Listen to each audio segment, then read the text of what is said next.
Of Zoetic Press, and I don't have any of my books out, but Zoetic Press puts out Non-Binary Review. It comes out 4 times a year. Our latest issue came out at the beginning of June. It's all of our issues are themed. This latest one was themed around Snopes and urban legends. So if you go to zoeticpress.com, you can pick that up for $2. Yeah. It's an awful lot of literature for $2. So what I'm going to read, actually, I submitted this to Zoetic Press, to Non-Binary Review, under a false name, just because I kind of wanted to see if I could get into my own journal. Yeah. My friend also submitted, and she didn't get in.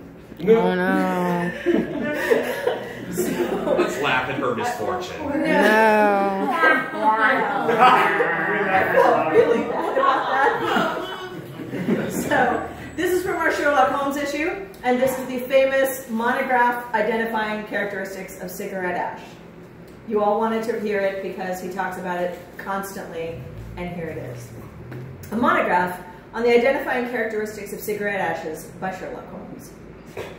Cigarette brands may be easily identified from the ash they leave behind. By identifying the ash, and therefore the brand of a cigarette, the keen observer may narrow down a list of individuals present at a given scene. There are 2 basic components to consider: the texture of the ash and its odor. While slight variations can be found in the ash of a single brand of cigarette, different brands are easily distinguished from one another. American Spirit. The ash of an American Spirit often contains still burning embers of twigs and berries. The ash itself will migrate directly under the fingernails if touched with a bare hand, where it is nearly impossible to remove. Servants who smoke this brand of cigarette are likely to leave behind deposits that stain children's hands, causing parents to blame the child for lack of attention to his environment and carelessness. The odor is that of malt liquor. Basic. The ash of basic cigarettes is 2-dimensional and is made up of millions of dots made by a cartoonist's felt tip pen. It is unwise for the youthful smoker to indulge while doing schoolwork, as any stray ash will have the professor accusing the pupil of doodling in the margins of his papers and deducting points from what would otherwise have been a perfect score. The odor is that of the switch. Benson and Hedges. The ash of a Benson and Hedges cigarette falls in layers, like fine puff pastry. Not the kind you get out of a cardboard tube that you have to hit on the counter, but the kind you get at a real bakery, where some poor undergrad has had to come in at 4 a.m. to fold and refold sheets of dough rubbed with butter and wonder if this is the best he's ever going to do in life because his father refuses to give him pocket money. The odor is that of seething resentment. Camel. The ash of the Camel cigarette falls only on other people, not on the smoker. The undergrad, I think I have something. The undergrad whose college dean abhors smoking should never befriend the Camel smoker. It is too easy for a casual walk through the quad on the way to the dean's office to result in a suspension for smoking, even though one is completely innocent. The odor is that of a construction site about 10 yards from the porta potty. Dunhill. The ash of the Dunhill flattens into a black smudge almost immediately. It can be mistaken for an ink blot on a term paper or a smudged margin note in a cheap paperback. It is the mark that one will see much of when one has turned one's talents away from earning a degree of one's own and instead being the one who does the research and writes the term papers for others. The odor is that of chalk dust. Gauloise. The distinctive ash of Gauloise is slightly gritty and a bit oily. If rubbed between the fingers, it will produce a stinging sensation, and one is advised to wash one's hands or wear gloves. It is often found on the hands of the sort of people who loiter around the doorways of the cheap lodgings that young men are reduced to when their parents find out they've left university without a degree. The odor is that of cayenne pepper, with a hint of salt. Kent. The ash of the Kent cigarette is always white. There is never a trace of gray, and certainly not black. They are most often smoked by the friends of one's brother, who continues to bask in the good graces of one's parents because he graduated university with distinction, the little oik. The odor is that of gentrification. Cool. The ash of the Cool cigarette scatters and forms a thin layer on everything within a 10-foot radius of the smoker. Do not mistake it for candle soot, as it is not concentrated over a light source. Have a care. These are best smoked outdoors, as staying inside and brooding whilst smoking endless cigarettes is likely to mean that your cleaning deposit will not be returned when you move out of your cheap lodgings.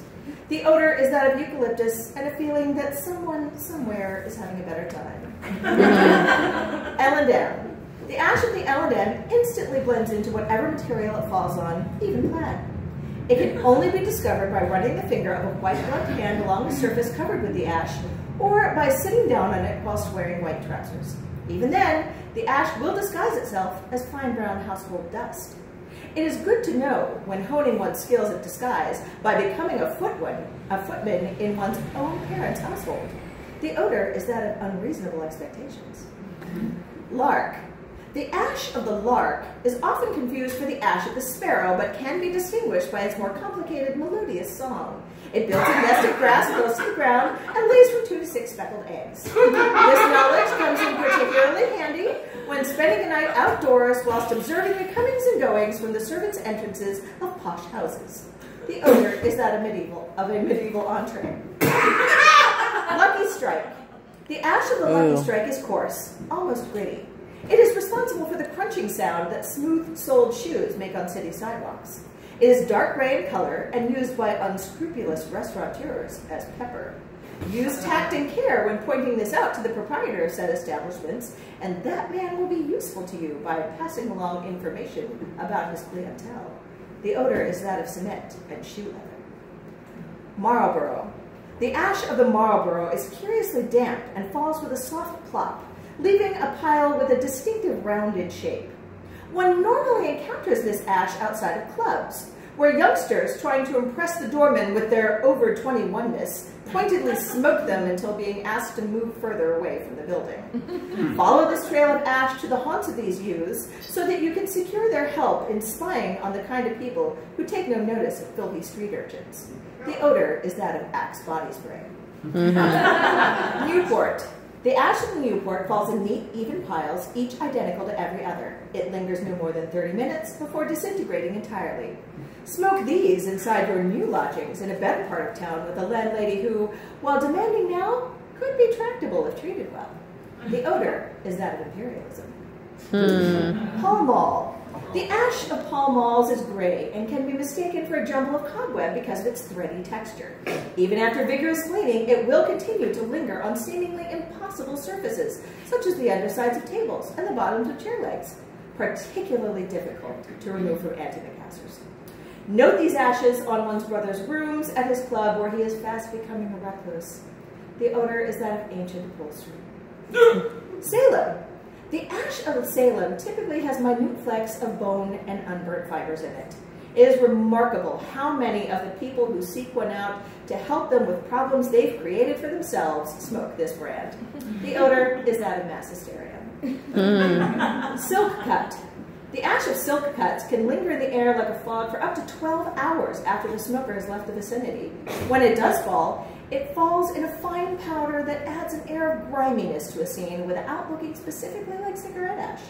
Often smoked by the associates of a man who fancies himself better than you. The odor is that of quiet desperation.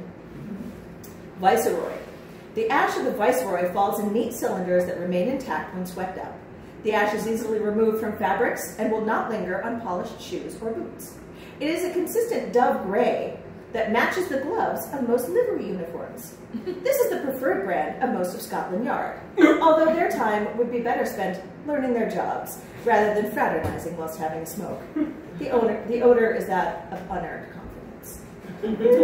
Virginia Slims. The ash of the Virginia Slim is only 77% of the volume of other cigarettes. Its odor is that of resigned powerlessness, with one notable exception, when its odor is so subtle that it might appear to be resigned, when it is merely drawing your attention away from something more sinister. Winston. The ash of the Winston is indistinguishable from that of oak firewood. If it appears that tiny campers have held a bonfire in an ashtray or on a city sidewalk, it is most likely ash from a Winston. It is the perfect cigarette when one is hiking in the Oberland in Switzerland. The odor is that of Pyrrhic victory.